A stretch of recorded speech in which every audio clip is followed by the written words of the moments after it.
일본의 위대한 기독교 사상가 중에 우찌무라 간조라는 분이 있는데 그분이 이런 말을 했습니다. 이 세상에는 하나님 앞에서 볼 때 아주 불쌍하고 불행한 사람들이 있대요. 세 부류의 사람이 있는데 첫 번째는 누구냐? 아무리 해도 하나님이 안 믿어지는 사람이 이 세상에 정말 불행한 사람이요. 두 번째는 아무리 성경을 읽어도 하나님의 음성이 들리지 않는 사람들이 불쌍한 사람이요, 불행한 사람이요. 그리고 세 번째는 아무리 감사를 하려고 해도 감사가 되지 않는 사람이 불행한 사람이다. 그렇게 말했습니다. 자, 이런 면에 생각해 볼 때 이 자리에 계신 여러분과 저는 참으로 큰 복을 받은 분들인 줄 믿습니다. 왜냐하면 지금 이 자리에 계신 분은 하나님이 적어도 믿어지시고 예수님이 믿어지셔서 이 자리에 참여하셨을 것이고 또 하나님의 말씀을 읽으실 때마다 하나님의 음성을 들으실 수 있을 것이고 그리고 무엇보다 하나님 앞에 참으로 감사할 줄 아는 하나님의 자녀들이 되셨기 때문에 우리는 행복한 사람입니다. 혹시라도 지금 이 말씀을 듣다가 보니 나랑은 좀 삶의 결이 다르다 이런 생각이 드시는 분들은 회개하시고 이제부터라도 그 축복된 삶의 주인공들이 되시기를 축원합니다. 자, 오늘 맥주감사절입니다. 맥주감사절은 여러 가지 의미가 있죠. 그러나 제가 오늘도 우리에게 적용해 보면 저는 이렇게 말씀드리고 싶어요. 맥주감사절은 상반기에 감사하는 거예요. 상반기. 그리고 추수감사절은 하반기 감사하신다고 생각하시고 구원의 은혜를 먼저 감사하시고 그 다음에 일일이 삶에서 우리에게 주어지는 좋은 일들에 대해서 은혜에 대해서 감사하시면 될 것 같습니다. 여하튼 오늘 맥주감사절을 맞이하여서 여러분 모두 감사신앙을 회복하시고 이전보다 더욱더 감사를 잘할 수 있는 그런 참된 감사자로서 세워지는 은혜가 함께 하시기를 축원합니다. 어떤 분이 감사에 대해서 이렇게 말했습니다. 하나님이 거하시는 곳은 두 곳이래요. 한 곳은 천국이요. 다른 한 곳은 감사와 겸손이 있는 마음속에 하나님이 임하신대요. 하나님은 교만한 마음속에는 임하지 않습니다. 하나님은 원망과 불평하는 마음에는 임하지 않으십니다. 그러나 감사하고 겸손할 때 하나님은 그곳에 임하십니다. 그래서 감사의 삶이 중요하고요. 감사와 또 신앙생활은 아주 밀접하게 연관이 되어 있어요. 그래서 성도들에게 있어서 감사생활은 더욱더 중요한 겁니다. 그래서 데메츠라는 분은 뭐라고 했냐면 감사가 뭐냐? 감사는 영적 건강의 좌표라고 했어요. 영적 건강의 좌표. 무슨 말씀인가 하면 어떤 성도가 이 사람이 건강한, 그러니까 신앙이 좋은지 안 좋은지 알 수 있는 시금석 중에 하나가 그 사람이 감사하는 태도를 보면 안 돼요. 하나님에 대한 감사, 사람에 대한 감사, 이 감사가 얼마나 잘 되고 있느냐에 따라서 그 사람의 그 믿음과 그 사람의 신앙의 건강성을 볼 수 있다는 것입니다. 근데 제가 보니까요, 예수님을 믿는 성도들에게도 감사와 관련된 삶의 모습이 보면 한 세 부류로 나눠지는 것 같아요. 첫 번째는 뭐냐? 감사는 없고 받으려고만 하는 분들이 있어요. 감사는 없어요. 감사할 일에 감사하지 않고 살아가는 경우를 말씀드리는 건데요. 자, 이런 분들은요, 뭐뭐 해주옵소서를 많이 해요. 하나님 앞에 뭐뭐 해주옵소서, 응답해 주옵소서, 들어주옵소서 이런 말은 많이 하거든요. 그런데 여기까지는 그래서 좋아요. 저도. 왜냐하면 요거 믿음 없으면 요것도 못하는 거거든요. 하나님에 대한 믿음 없이 뭐뭐 해주옵소서 하나님 앞에 기도 안 하겠죠. 그러니까 하나님 앞에 뭐뭐 해주옵소서 이렇게 기도하는 건 거기까지는 좋은 겁니다. 그런데 그것으로 멈추면 약간 수준이 낮은 저급한 신앙생활이 된다는 겁니다. 특히 이런 분들의 특징을 한번 말씀드릴까요? 그런 분들은요, 자기가 가지고 있는 것을 잃어버렸거나 열심히 무언가를 갖게 해달라고 막 열심히 요청하고 기도했는데 그것을 갖지 못하게 되면요, 신앙에 금이 가기 쉬워요.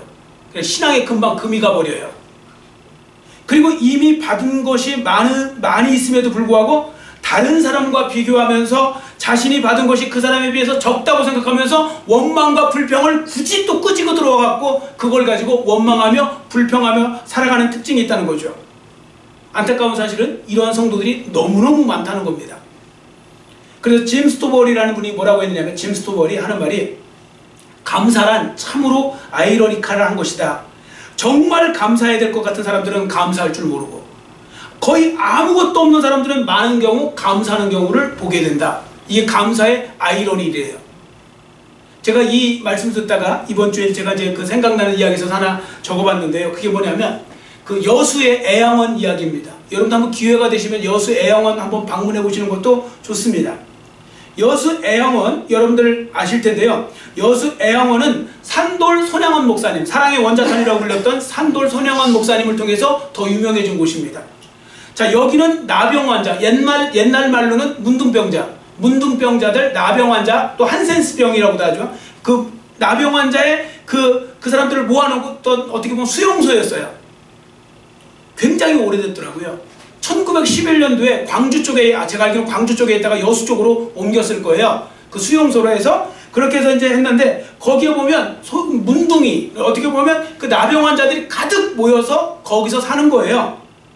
자, 그런데요, 여러분 나병 환자 입장이라고 생각해 보세요. 얼마나 힘들고 괴롭고 소망 없는 삶이 되기 쉬울까요? 나병 환자가 뭔지는 모르는 분들은 글쎄요, 다 아실걸요? 나병 환자가 뭔지, 옛날 문둥병이 뭔지. 제가 그 옛날 사진 한번 찾아봤어요. 이거예요. 이 사진이 그 애양원에 있는 그 사람들을 좀 찍은 건데요. 이 사람들이 다 나병 환자거든요.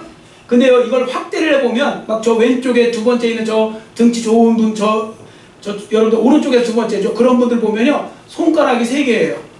손가락이 3개밖에 없고 중간에 다 잘렸어요. 그러니까 다 이렇게 없어졌어요.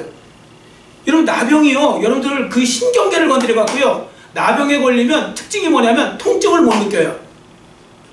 그리고 온도도 못 느껴요. 온도를 못 느껴요. 그래서 불판에 손대고 있어도 잘 모르는 거예요. 그냥 타는 거예요. 그러니까 여러 가지 어떤 그런 부분들 속에서, 그러니까 어떻게 보면 사람들이 또 흉측해요. 막 코가 다 문드러지고, 막 눈썹이 빠져버리고, 다 이런 식으로 막 귀가 다 문드러져 버리고, 다 썩어 없어지는 병이거든요, 저게. 그런데 여러분들, 저분들을 볼 때 우리는 그 자체로도 감사한 거 아닙니까? 저분들보다 지금 더 열악한 상황이 있어요? 없어요, 사실은. 그런데 놀라운 사실은 뭐냐면, 저분들은 아무리 봐도 감사할 게 별로 없을 것 같고 하나님 앞에 원망할 것 같은데, 저분들이 얼마나 놀랍냐면, 저희 애양원 교회에 통계가 있어요. 통계가 보면요, 주일날 낮에 와서 예배 드리잖아요. 그 예배와 수요 예배, 이런 공예배라는 거 있잖아요. 뭐 금요기도회 이런 거 있잖아요. 그 예배 숫자가 똑같대요. 거의 다 나오는 거예요. 다 시간 나와서 예배 드리는 거예요, 하나님 앞에. 저 사람들이 하나님 앞에 원망하고 불평하는 게 아니고 감사하면서 하나님 앞에 예배를 드리고요. 저 사람들도 일을 해요. 양계, 그 닭을 기르고 또 돼지를 치고, 그러면서 그 돈을 모아다가요, 하나님을 위해서 아낌없이 드려요. 저 사람들은. 얼마나 놀라운 일이 있었냐면, 제가 그거 보고 진짜 너무 감동이 되더라고요. 여수 지역에 400개의 교회가 있대요. 대충 예전 이야기, 여수에 400개의 교회가 있는데, 그 중에 10분의 1인 40개 교회가 저분들이 다 개척한 거래요. 저분들이 그 돈을 모아갖고요, 손가락 3개로 돈을 모아갖고 여수 지역에 40개의 교회를 개척을 했대요. 얼마나 놀라운 일입니까? 그럼 이게 어떻게 가능한 일일까요? 이건 뭐냐면요, 눈으로 보는 게 전부가 아니고 들리는 게 전부가 아닌 것처럼, 저 사람들은요, 우리들이 생각할 수 없는 놀라운 복을 깨달은 거예요. 그게 바로 뭐냐? 그분들은 영적 복이라고 해요. 그분들은 이렇게 말해요. 우리는 하나님 안에서 영적 복을 깨달았기 때문에, 하나님이 얼마나 좋으시고 감사한 분인지를 알기 때문에 우리는 최선을 다해서 하나님을 예배합니다. 여러분, 그렇다면 우리는 더 감사해야 되지 않을까요? 저분들이 저 정도의 이야기를 한다면, 그래서 그들은 하나님 앞에 자발적으로 감사하며 살고 있는 겁니다. 제가 조금 전에 짐 스토벌이라는 분을 이야기했잖아요. 진짜 감사할 사람들은 감사하지 않고. 그러니까 이 감사도요, 훈련이고 버릇이에요. 습관이에요. 어떤 분들은 아무리 제가 옆에서 봐도 이 정도면 그래도 감사하고 살아셔야 되는데 그걸 못해요. 그리고 계속 못마땅하고 불평하고 원망하고 그렇게 돼요. 여러분, 혹시라도 앞으로도 그런 일 생기지만 이분들을 한번 생각해 보세요. 내가 저 입장에 됐을 때는 어떻게 했을까? 근데 저분들은 진짜 감사하면서 하나님 앞에 끝까지 충성하고 헌신하고 그렇게 살더라는 것입니다. 자, 두 번째, 이제 감사할 일에 감사하지 못하고 사는 사람이 있고, 두 번째는 감사한 일에 감사하며 사는 사람이 있어요. 여기가 좀 많이 속하는 것 같아요. 제가 볼 때는 감사한 일에 감사하며 사는 건데요. 자, 여기 계신 분들 중에도 그런 분들 많을 겁니다. 자, 여러분, 이런 분들의 특징을 보면 두 가지를 잘하세요. 첫 번째는 뭐냐면 기억하는 걸 잘하고요, 두 번째는 깨닫는 걸 잘해요. 그래서 하나님이 베풀으신 은혜를 기억하고 감사하고, 더 좋은 건 깨닫고 감사하는 거예요. 기억하고 감사하고 깨닫고 감사하고. 요걸 잘 기억하시면 돼요. 자, 저를 따라주세요. 기억하고 감사하고, 기억하고 감사하고, 깨닫고 감사하자. 깨닫고 감사하자. 아멘. 여러분, 깨달으면요 감사하지 못할 게 없어요. 깨달으면 감사할 일로 충만합니다. 여러분, 독일의 재무장관 지냈던 그 마르틴 바덴이라는 그분의 유명한 예화가 있어요. 이분이 젊었을 때 너무 가난했던 거예요. 너무 가난해갖고 너무 어려웠어요, 살기가. 그런데 어느 날 어디 일이 있어갖고 지방으로 갔다가 거기서 가장 싼 그 여인숙에서 잠을 자는데, 잠을 자고 일어났는데 어이가 없는 것은 신발을 누가 훔쳐갔어요. 그 와중에 얼마나 속이 상하고요, 막 그냥 화가 났는지 하나님 앞에 막 원망했대요. 하나님 너무하십니다. 아니 어떻게 나 같은 이 가난뱅이의 신발까지 훔쳐가게 하십니까? 좀 지켜주시지. 막 그랬대요. 막 투덜투덜거리고 있으니까 그 여인숙 주인이 그랬대요. 여기 큰 신발이라도 신으라고. 그래서 딱 주고서 오늘 주일이니까 나랑 예배드리러 가자고. 어차피 그 마르틴 바덴도 예수 믿는 사람이었거든요. 그래서 따라갔대요. 따라가서 이제 앉아있는데, 이제 그 지역의 교회 가서 앉아있는데 누가 뒤에서 계속 감사합니다 하나님, 감사합니다, 너무 감사합니다, 뭐 이러면서 감사를 계속 이야기를 하고 있더래요. 그래서 이분이 순간에 이제 생각이 든 거예요. 아휴, 저 사람 얼마나 복이 많길래 도대체 무슨 은혜를 저렇게 많이 받아갖고, 무슨 복을 많이 받아갖고 저렇게 감사가 넘치나 해서 살짝 봤대요. 그 복 많이 받은 사람 얼굴 좀 보려고 딱 봤는데 두 다리가 없더래요. 두 다리가 없는 사람이 휠체어에 앉아갖고 하나님 감사합니다 감사합니다 하고 있더래요. 그때 이 마르틴 바덴이 정말 벼락 맞은 것처럼 깨달았는데, 그때 그렇게 부끄럽대요. 야, 또 사도 되는 신발 사면 되는 건데 나는 그거 하나 갖고 이렇게 난리를 폈는데 저분은 두 다리가 없는데도 저렇게 감사하며 사네? 그래서 그때부터 이 사람의 인생관이 바뀌고요, 감사를 하기 시작했어요. 그랬더니 하나님께서 나중에 독일의 재무장관까지 만들어 놓으셨다는 겁니다. 감사할 때 삶을 바꾼 거예요. 자, 골로새서 2장 7절은 이렇게 말씀합니다. 앞에 보시고 같이 읽습니다. 그 안에 뿌리를 박으며 세움을 받아 교훈을 받은 대로 믿음에 굳게 서서 감사함을 넘치게 하라. 아멘. 감사함을 넘치게 하는 사람을 하나님이 기뻐하신다는 사실을 잊으시면 안 됩니다. 자, 그러려면 어떻게 해야 될까요? 자꾸만 하나님 말씀을 통해서, 삶의 기억 속에서, 기도 속에서 감사할 제목들을 찾아내셔야 돼요. 찾아내시기를 축원합니다. 찾아내셔야 돼요. 자꾸 훈련하셔야 돼요. 찾는 훈련을 하셔야 돼요. 안 그러면요, 우리한테 편한 건요 다 당연한 건 줄 알아요. 사람들이 보면요 자기한테 조금 불편한 건요 다 못마땅하고 불평거리잖아요. 그럼 자기한테 좋은 건 감사거리해야 되는데 그걸 생각을 못해요. 그래서 다 내 주위에 편하고 내 삶에 편한 거, 잘된 건 그냥 당연한 거예요. 이렇게 하시면 안 됩니다. 감사 훈련을 하셔야 돼요. 감사 제목. 자, 하나님 말씀을 보시면 하나님이 행하셨던 일에 대해 기억하라는 말씀들이 많은데 그 중에 이런 말씀이 있어요. 자, 앞에 보시고 이사야 46장 9절입니다. 같이 읽습니다. 너희는 옛적 일을 기억하라. 나는 하나님이라. 나 외에 다른 이가 없느니라. 아멘. 여기서 옛적 일은요 출애굽 사건을 말하는 거예요. 근데 그 한참 밑에 조상 어떻게 보면 후손들한테 옛적 일을 기억하래요. 옛날 일부터 계속 기억해 나가면서 감사 제목을 넓혀 나가는 겁니다. 여러분, 우리나라도 마찬가지 아닙니까? 우리나라도요 6.25 겪었죠. 한국전쟁. 여러분, 그때 하나님이 은혜를 베풀지 않으셨으면요 우리나라는 공산화됐을 확률 되게 높아요. 공산화됐을 확률. 그때 하나님이 은혜를 베푸셔서 기적적으로 우리를 건져주신 거예요. 만약에 그때 공산화가 됐으면 이 자리에 없는 분 많으실 거예요. 태어나지도 못하고 또 이미 태어났어도 예수 믿는 사람이 아니고 완전히 그냥 끔찍하게 살다가 끝났을 수 있는 거예요. 여러분, 저 북한의 삶을 보시면서 우리는 감사하셔야 돼요. 그 삶의 주인공이 내가 될 뻔한 거예요. 근데 하나님이 은혜를 베풀으셔서 여기까지 오게 하신 거죠. 그런 모든 부분들을 하나하나 생각해보면 다 감사 제목이 사실 넘쳐나는 거거든요. 그게 감사할 제목들이 되는 것이죠. 여하튼 중요한 건 적어도 신앙인이라면 이런 정도 수준의 감사 생활은 할 수 있어야 한다는 거예요. 자, 그런데 끝으로 한 가지 더 신앙생활에 좀 더 나은 수준 높은 감사가 있어요. 그게 바로 본문에 오늘 읽은 범사에 감사하는 겁니다.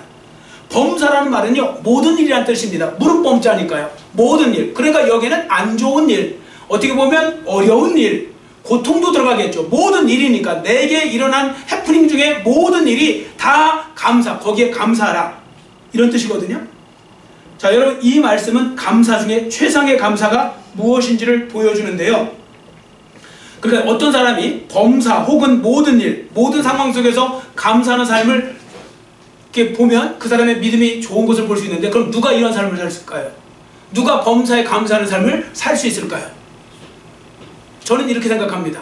합력하여 선을 이루시는 하나님을 믿는 사람이 감사하는 삶을 살 수 있습니다. 범사에 뭐 좋은 일이 생길 때만 하나님 앞에 감사하면 그 사람은 합력하여 선을 이루시는 하나님을 믿는 건 아니에요. 근데 합력하여 선을 이루시는 하나님을 믿는 사람은 범사에 감사할 수 있습니다. 자, 로마서 8장 28절, 이 말씀은 여러분들이 다 외우실 테니까 제가 적어놓지 않았습니다.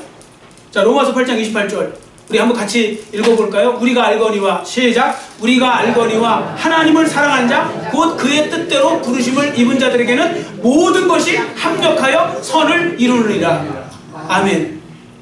모든 것이 합력하여 선을 이룬다는 거예요. 이게 뭐냐면요, 하나님께서 주물럭 하셔갖고 그 모든 걸 나중에 보니까 좋은 작품이 되게 만들어 놓으신다, 그겁니다.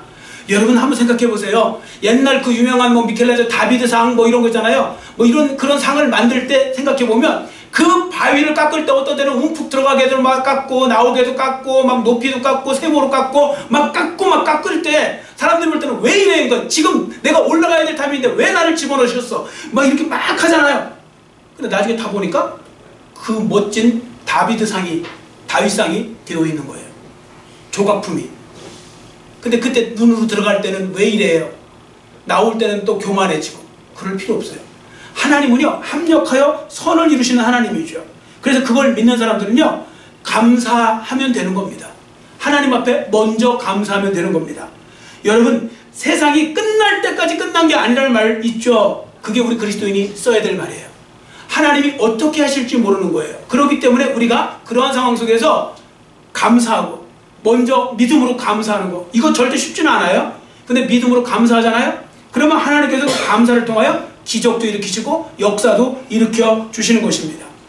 탈무드 있죠. 유대인의 지혜자인 탈무드에 보니까, 와, 여기는 보니까요, 범사에 감사라는 말씀을 어마어마한 리얼하게, 정말 어떻게 리얼하게 표현했더라고요. 이렇게 쓰여 있어요. 만일 당신의 다리가 한쪽만 잘렸으면 하나님께 두 다리가 잘리지 않은 것에 대해서 감사하십시오. 만일 두 다리가 잘렸으면 하나님께 목이 부러지지 않은 것에 대해서 감사하십시오. 그리고 만일 당신의 목이 부러졌으면 그 뒤는 걱정할 일이 없음을 감사하십시오. 목이 부러졌으면 죽으니까 이제 감사할, 걱정할 일이 없잖아요. 근데 이렇게 리얼하게, 여러분 이런 식으로 살면 이거 누가 막을 거예요? 이거 마귀가 막을 거예요? 누가 막을 거예요? 이런 사람을. 그래 다 감사하는 건데요. 시간 감사해버리는 건데요. 자, 그런데 여기서 기억해야 될 것은요, 성도들이 범사에 감사하는 것은 바로 선하신 하나님, 좋으신 하나님, 나를 사랑하신 하나님을 믿기 때문이라는 것입니다. 그래서 이 말씀을 또 그 하나님을 믿으신다면 여러분 모든 일에 있어서 일단 먼저 감사하시기를 축원합니다. 아멘. 근데요, 이게 훈련하셔야 돼요. 훈련. 이거 들을 때는 괜찮잖아요. 이게 들을만 하잖아요. 아우, 괜찮은데, 멋있는데, 마르틴 바덴 괜찮은데, 나도 한번 해볼까? 안 돼요. 이게 왜 안 되냐면 훈련이 안 돼서 안 돼요. 여러분, 제가 요즘 훈련이라는 말을 많이 쓰죠. 제가 목회하면서 경험해서 그런 거예요. 이게 훈련 안 되면요, 훈련된 건 자꾸 나오고요, 훈련 안 된 건 안 나와요. 자, 한번 예를 들어보겠습니다. 여러분들, 지난번에도 한번 말씀드렸는데 원망과 불평 잘 나오는 분 있어요? 욕 잘 나오는 분 있어요? 욕 듣고 계시는 거죠? 욕 엄청 잘하는 사람 있어요. 욕쟁이, 욕. 그 사람이 하루아침에 그렇게 됐는지 아세요? 연습해서 그래요. 훈련해서 그렇다고요. 여러분, 모든 상황에서 불평거리 끄집어내는 사람 있죠? 희한하게 이건 불평거리가 없을 것 같은데도 그 사람은 끄집어내요. 찾아내요. 하루아침에 됐을까요? 아니에요. 훈련해서 그래요. 그게 감사도요, 훈련해야 되는 거예요. 그럼 말씀드렸잖아요. 여러분들, 칭찬하는데 난 칭찬하면 난 닭살 돋아서 못해요. 부끄러운 줄 아셔야 돼요. 내가 남을 칭찬하는데 난 닭살이 돋는다, 그러면 안 돼요. 그리고 나는 다른 사람을 막 비판하고 하는데, 막 비평하는 데는 막 힘이 솟아요. 그것도 그것도 부끄러운 줄 아셔야 돼요. 그게 그만큼 훈련이 잘 된 거예요. 그쪽으로. 여러분 감사도 훈련입니다. 모든 게요 몸에 붙을 때까지 해야 돼요. 제가 일부 예배 때도 말씀드렸는데요. 여러분들 보세요. 영어 같은 것도 공부 잘하는 사람은 어떻게 하는지 아세요? 영어 잘하는 사람들은요 특징이 있어요. 한 책을 갖고요 계속 수십 번 수백 번을 반복해요. 근데 영어 못하는 사람 특징이 뭔지 아세요? 책만 엄청 많아요. 책이 일단 많아요. 그리고 그걸 다 보려고 그래요. 새로운 걸 자꾸 찾으려고 그래요. 뭐 열심히 이렇게 해요. 근데 나중에 아는 건 없어요. 그 왜 그러냐면 다른 건 몰라도요 언어 같은 경우는 체화가 돼야 되거든요. 그걸 체화된다고 하거든요. 영어가 입에서 나와야 돼요. 몸체자 몸에 붙어야 돼요. 우리 아기가 그 엄마 소리 막 수천 번 아니 뭐 수백 번 아니 수천 번 수만 번 하고서 하는 것처럼 이게 우리가 나오는 거 있죠. 여러분들이 영어 몇 마디 지금 하는 건 뭐냐면 계속 하셔갖고 그걸 하고 있는 거예요. 그러니까 저절로 생각 안 해도 나오게 입에서 이게 체화거든요. 그 몸에 배게 한단 말이죠. 그 같은 걸 계속 반복하는 거예요. 그거 훈련하는 거예요. 그러면 영어를 여러분들 지금도 여러분들 하실 수 있어요. 그 저는 외국어 공부하는 걸 좋아하는데 그걸 자꾸 하는 거예요. 못해도 하는 거예요. 사람들이 저라고 못한다고 놀려도 하는 거예요. 그럼 나중에 그게 배서요 나와요 입에서. 자, 이 말씀을 왜 드렸을까요? 무슨 지금 영어 시간도 아닌데 감사도 마찬가지라고요. 자꾸 훈련하셔야 돼요. 훈련하고 또 훈련하고 훈련하면 나중에 감사의 말이 나오고 감사하는 생각이 들고 자꾸 깨닫게 되고 뭔가 좋은 걸 찾게 되고 이렇게 된다고요. 그러니까 지금 잘 돌아보세요. 나의 인생은 지금 감사를 자꾸 찾는 인생인지 그렇지 않고 세상 사람들하고 똑같이 그냥 원망 불평 뭐 이런 거 그냥 그 신세 타령 이런 것만 하고 있는지. 자, 그런 부분을 잘 생각해 보셔야 됩니다. 자, 이제 그렇다면 범사에 감사하는 삶을 살 때 우리에게 주어지는 유익이 무엇인가를 보겠습니다. 첫 번째는요 행복하게 돼요. 행복하고 싶으시면 감사를 잘하세요. 자, 존 밀러가 이런 말을 했습니다. 존 밀러는 사람이 얼마나 행복한지를 알고 싶으면 감사를 보면 된대요. 왜냐하면 얼마나 행복한가는 감사의 깊이에 달려있대요. 감사의 깊이. 여러분 감사하는 마음에 행복감을 가져온다는 걸 아셔야 되는데 감사한다는 이야기는 뭔지 아세요? 앞에 뭐가 있어요? 예를 들어 감동이 있는 거예요. 아무한테나 감사합니다 안 되죠. 뭔가 감동이 있을 때 감사합니다 소리 나오는 거 아닙니까? 그래서 감동받았어요. 아, 이게 하나님의 은혜였구나. 그러면 감사가 돼요. 그럼 그 앞에는 감동이 먼저 오는 거예요. 감동이 올 때, 감사할 때 좋은 호르몬이 나온다는 이야기 들어보셨죠? 여러분들 사람 기쁘고 즐거울 때 엔돌핀 막 옛날에 그 이상구 박사가 누가 얘기 많이 했잖아요. 엔돌핀 좋은 호르몬 맞아요? 행복 호르몬이에요. 근데 그것보다 더 세게 나오는 호르몬이 돼요. 다이돌핀. 요건 어떤 사람은 400배라고도 하고 어떤 분은 4000배라고도 하는데 그 엔돌핀에 비해서요 그 400배 혹은 4000배에 더 강력한 호르몬이 나온대요. 그 사람이 감동할 때가 제일 행복하고 그때가 제일 기분 좋대요. 어떤 분들 여러분들 서프라이즈 해갖고 갑자기 감동될 때 그때 그 마음의 상태는 그게 바로 천국처럼 느껴지는 그게 뭐냐면 호르몬이 그렇게 나와서 그렇게 되는 것이라고 합니다. 자, 여하튼 감사한다는 것은 나도 좋은 거예요. 내가 감사를 할 줄 알 때. 그래서 이런 분이 이렇게 말했어요. 라이피곱스라는 분이 있는데 라이피곱스가 재밌는 표현을 했어요. 한번 잘 들어보세요. 전혀 감사할 줄 모르는 자들에 대해서 처벌하는 법을 따로 세우지 않는 까닭은 감사할 줄 모르는 자들은 스스로가 고통을 초래하고 있기 때문이다. 이거 이해가 되십니까? 내가 감사할 줄 전혀 모르잖아요? 그럼 그 사람이 스스로 인생을 자기가 불행하게 만들고 고통스럽게 만든다는 거예요. 그렇기 때문에 이 사람은 따로 처벌을 안 해도 그 벌을 충분히 받고 있다는 거예요. 감사하지 못하는 사람들은. 정말 어떻게 보면 주위에 그런 분들이 있을 수 있어요. 진짜 이 사람은 전혀 감사할 줄 몰라요. 그리고 매사가 불평하고 원망하고 비평하고 부정적으로 생각되고 뭐 이러잖아요. 그러면 감사 제목이 하나도 없어요. 그럼 그만큼 본인이 힘들어요. 근데 주위에 또 어떤 분들은 별거 아닌데도 감사해요. 정말 감사해요. 그런 분들은 좀 더 행복하게 사는 걸 얼마든지 볼 수가 있거든요. 그래서 우리가 이 부분을 잘 생각해 보시고 여러분들 가정에서도 마찬가지입니다. 교회에서도 마찬가지입니다. 자, 감사 제목을 잘 찾아내시는 여러분들 감사의 전문가가 되시기를 축원합니다. 아멘. 네, 감사. 어떤 분은 그랬대잖아요. 어떤 분은 그 교회를 가셨는데 그날따라 뭐 그때 뭐 부흥회를 누가 어떤 부흥 강사가 그랬대요. 그냥 범사에 감사하라고, 그냥 감사하라고 막 그랬대요. 근데 그때 성령의 음성으로 나보고 감사하라고 하는 막 감사해야 되겠다 하는 마음이 딱 들더래요. 그 집에 왔대요.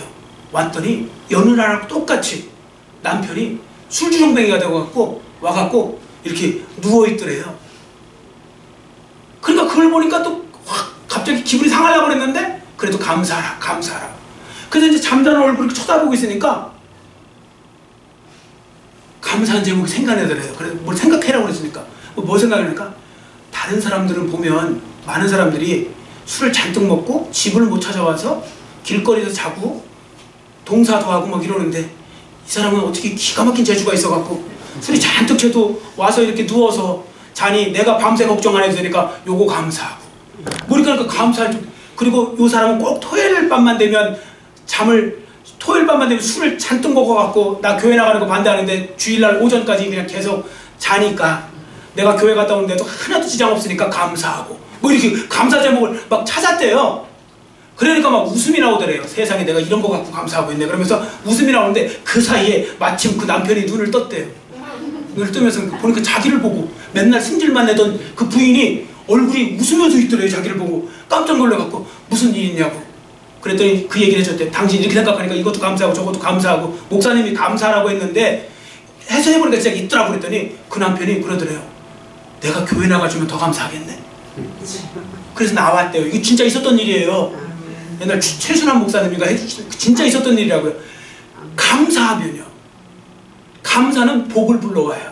그러니까 여러분들 이게 해보라고 해요. 훈련을 하시라고요. 훈련을 하시면 더 좋은 가정생활, 더 좋은 교회생활, 더 좋은 직장생활 될 수 있는 것입니다. 아멘. 자, 그 다음에 두 번째, 범사에 감사하는 삶을 살아갈 때 영적인 싸움에서 승리하는 삶을 살게 됩니다. 영적 싸움에서. 왜냐면요, 마귀가 들어올 수 있는 통로가 없어요. 마귀는요, 역사할 때요, 여러분들 그 불평, 원망 이런 것을 통해서 막 역사를 하거든요. 마귀는 그때 불만 지펴주면요 막 싸움 나고 난리가 나는 거예요. 원망, 불평, 서운함 뭐 이런 거, 시기, 질투. 마귀가 역사하는 좋은 장소예요. 그런데요, 감사를 하잖아요. 범사에 마귀가 들어올 틈이 없어요. 그래서 중요한 거예요. 자, 이것도 여러분들한테 말씀드린 거 있죠. 여러분들 보세요. 이제 이거 대답을 한번 해보세요. 여러분들 쓰레기장에 가면 뭐가 많아요? 아니, 곤충 중에. 자, 쓰레기장에 가면 뭐가 많아요? 곤충. 야, 곤충이 많다. 그러니까 그 곤충 중에 무슨 곤충이 많냐고요. 자, 쓰레기장에 가면 뭐가 많아요? 쓰레기장 안 가보셨어요? 뭐가 많아요? 파리, 그 다음에 모기, 그 다음에 또 발 많이 달린 거, 지네 같은 거, 바퀴벌레, 뭐 이런 거 많죠. 근데 뭐 그냥 위에 날라다니는 거 원래 해요. 파리, 모기가 많아요. 여러분 꽃밭에 가면 혹시 꽃밭에서 파리 보셨어요? 거의 못 보셨을걸요? 꽃밭에 가면 뭐가 많아요? 나비 또는 벌, 꿀벌, 이렇게 많죠? 뭐에 뭐가 끼는 거 아시죠? 마귀도요, 아무데나 끼는 게 아니에요. 어떤 분들은 마귀를 자꾸 마귀를 뭐라고 하는데 자기 탓하세요. 내가 그걸 불러들이는 거예요. 마귀를. 쓰레기장을 만들면 안 돼요. 내 마음을 쓰레기장 만드시면 안 된다고요. 좀 뭐 잔혹한 표현이지만 쓰레기장 만들지 말고 꽃밭을 만들어 놓으시면 알아서 벌이 날라오고 나비가 날라오고 하는 거예요. 내 마음이 쓰레기장 같으니까 거기에 맨날 뭐 바퀴벌레 들어오고 뭐 지네 들어오고 맨 그런 거 파리 들어오고 모기 들어오고 그런 거 아니겠습니까? 그래서 여러분들 마음밭을 다 아름다운 천국의 화단을 만들어 가시기를 축원합니다. 그 중에 하나가 바로 뭐라고요? 감사하는 거예요. 자, 그리고 세 번째, 감사하는 삶을 살아갈 때 발전적인 삶을 살아갑니다. 아브라함 링컨이 말합니다. 감사할 줄 아는 사람에게는 발전이 있대요. 당연한 거예요. 왜냐하면 감사할 줄 아는 사람은 모든 상황을 긍정적으로 보는 거예요. 아무리 힘들고 어려워도 때로는 다른 사람보다 손해보는 것 같아도 그걸 긍정적으로 보는 거예요. 그러면요, 발전이 있어요. 사람은요, 긍정적인 생각을 하고 이렇게 어떻게 보면 자신있게 생각을 해야 머리도 맑아지고요, 아이디어도 생각나고 그러는 거지. 사람이 걱정하고 염려하고 주눅 들고 그 다음에 또 나는 불평하고 뭐 이러잖아요. 그러면 생각이 안 나요. 머리가 멍해져 갖고 멘탈 붕괴되고 그렇다고요. 그래서 긍정적으로 생각하는 사람이 발전하는 건데, 긍정적인 생각은 감사하는 사람이 긍정적인 생각하는 사람이니까 감사하는 사람이 당연히 발전하는 건 당연한 거죠. 자, 끝으로 범사의 감사는 또 다른 감사를 불러오는 원동력이 됩니다. 또 다른 감사를 불러들이는 원동력. 여러분 마태효과라고 들어보셨나요? 마태효과. 자, 마태효과가 뭐냐면 미국의 유명한 사회학자인 로버트 머튼이라는 사람이 만든 용어인데, 자 13장 12절, 마태복음 13장 12절을 보고 하신 거예요. 자, 같이 읽겠습니다. 무릇 있는 자는 받아 넉넉하게 되되 없는 자는 그 있는 것도 빼앗기리라. 아멘. 여러분 이게요, 우리가 언뜻 생각할 때는 이렇잖아요. 없는 자에게는 더 줄 것 같고 있는 것에서 빼앗아서 있는 자에게는 좀 빼앗고 없는 자에게는 더 줄 것 같은데요, 그게 그렇지 않다는 거예요. 오히려 하나님 나라를 보면요, 없는 자는 더 빼앗겨요. 그 있는 것도 빼앗긴대요. 그리고 있는 자는 더 갖게 된대요. 어떻게 보면 되게 모순적인 말씀 같은데 그게 아니고요, 요걸 요런 식으로 한번 생각해 보세요. 자, 마태효과를 예를 들어 볼게요. 로버트 머튼이 마태효과를 가지고 감사와 불평을 가지고 예를 드는 거예요. 자, 여러분 보세요. 모든 것에는, 이 세상에는 중력이라는 게 있죠. 중력. 이 중력, 이 지구의 힘이 어떻게 보면 중력이 잡아당기잖아요. 그래서 우리가 다 붙어있는 거잖아요. 날아가지 않고. 다 붙어있는 이유가 중력에 의해서 이렇게 되는 거죠. 근데 여러분 달 날아가면, 여러분들 1m 점프하면 달 날아가면 6m 점프하는 거 아시죠? 여러분들 달 날아가면요, 높이뛰기 선수가 될 수 있어요. 왜? 중력이 6분의 1밖에 안 되거든요, 지구에. 그러니까 달 날아가면 1m 되고 6m 되죠. 근데 제가 왜 중력 말씀드리냐면 이런 거래요. 끌어당기는 힘이 있는데, 이분은 이렇게 얘기했어요. 이스라엘 백성들이 광야에서 멸망한 이유가 원망과 불평에 있다고 하면서 뭐라고 했냐면, 자, 따라해주세요. 기쁨을 끌어당기고, 감사는 감사를 끌어당기고, 원망은 또 다른 원망을 끌어당긴다. 아멘. 하나님께서 아브라함에게 너를 축복한 자에게 축복하고 너를 저주하는 자에게 저주한다, 이 말씀도요, 사실은 축복은 축복을 불러오고 저주는 저주를 불러오기 때문에 그런 건데요, 이게요 악순환이 되고 선순환이 될 수 있어요. 어떤 경우는, 자, 중력도요 점점 지구가 커지고요, 힘을 뭉치면요 더 커져요. 중력이 더 많은 걸 끌어당길 수 있다고요. 그런 것처럼. 그리고 원망의 중력도요 계속 끌어다니는 거예요. 그래서 자꾸 원망하고 불평, 이거 습관화되면 세상 일이 자꾸 더 힘들어질 수도 있는 거예요. 왜? 내가 그 원망을 지금 끌어다니고 있는 거예요. 내 입으로, 내 생각으로, 내 말로. 그래서 그런 부분들 속에서 우리는 감사를 끌어당기라고요. 그럼 또 다른 감사 제목이 생겨날 수 있는 것이죠. 아, 세상 사람들도 이런 말 하던데요? 세상 사람들도 아주 고상하게 이렇게 말하죠. 웃을 일이 있어서 웃는 게 아니고 웃으면 웃을 일이 생긴다. 기뻐해서 기뻐하는 것이 아니고 먼저 기뻐하고 있으면 기뻐할 일이 생긴다. 얼마나 멋있어요. 예수 믿는 사람들은 옛날부터 알고 있었던 겁니다. 감사를 먼저 하세요. 감사가 따라올 줄, 감사거리가 따라올 줄 믿습니다. 그러니까 이 부분에 있어서 여러분들이 더 많은 감사는 더 강력한 중력이 되어서 더 많은 감사의 삶을 우리에게 끌어다준다는 것을 여러분들이 아시고요. 그래서 이 말씀을 기억하시면서 여러분 감사 생활을 잘 하셔야 되는데, 쿨리즈라는 분이 있는데 쿨리즈가 했던 말을 한번 좀 따라해 주셨으면 좋겠습니다. 저를 따라해주세요. 가장 축복받은 사람이 되려면 가장 감사하는 사람이 되라. 아멘. 감사는 모든 복에 굉장히 중요한 그 미천이 되는 것입니다. 여러분들 감사. 그래서 올해부터도 기회가 있는 거예요. 여러분 살아있다는 건 아직 기회가 있잖아요. 자, 이때 여러분들이 지금부터 훈련하세요. 아까 말씀드린 대로 훈련하셔야 돼요. 그래서 불평, 원망거리 조금씩 줄여가 보시고요. 한꺼번에 다 줄이려고 그러면 금단현상 와서 안 돼요. 자, 그러니까 조금씩 줄여가시고, 감사도 조금씩 늘려가세요. 그러면 여러분들이 점점 예수님 닮은 삶이 되어갖고, 여러분들이 이제 하나님 앞에 가실 때쯤 되면, 진짜 감사자가 되어서 여러분들 가시게 될 거예요. 그러니까 여러분들 이러한 삶, 그래서 이 맥주감사절을 맞이하여서 감사신앙을 다시 한번 회복하고, 가장 감사의 극치인 범사에 감사하는 삶까지 영적으로 잘 성장해 가시는 여러분과 저의 삶이 되시기를 간절히 빌고 원합니다. 아멘. 기도하겠습니다. 사랑의 하나님 아버지, 감사합니다. 오늘 말씀을 통하여서 우리가 맥주감사절을 통해 하나님 주신 말씀을 통하여 우리가 범사에 감사하고 또 감사하는 삶을 살아갈 때 주어지는 유익이 무엇인지를 보았는데, 감사를 할 때 하나님도 기쁘시게 하고 하나님의 뜻을 실천하는 것이고, 그리고 무엇보다도 우리에게도 유익이 된다는 것을 기억합니다. 또한 배웠습니다. 이 말씀을 잘 또 우리가 명심하게 해주시고, 앞으로도 더욱더 우리의 마음속에, 삶 속에서 또 원망, 불평, 시기, 질투 이런 것들은 조금씩 벌어가게 하시고, 그리고 감사와 또한 아버지 하나님 기쁨을 조금씩 더 늘려가면서 점점 주님 닮아가고 하나님을 기쁘시게 될 뿐 아니라 우리에게도 행복한 삶이 점점 펼쳐질 수 있도록 은혜 베풀어 주시길 원하오니 그러한 삶을 살아가는 하나님의 자녀들 모두가 될 수 있도록 은혜 도하여 주시옵소서. 감사드리오며 예수님의 이름으로 간절히 축복하오며 기도드렸사옵나이다. 아멘.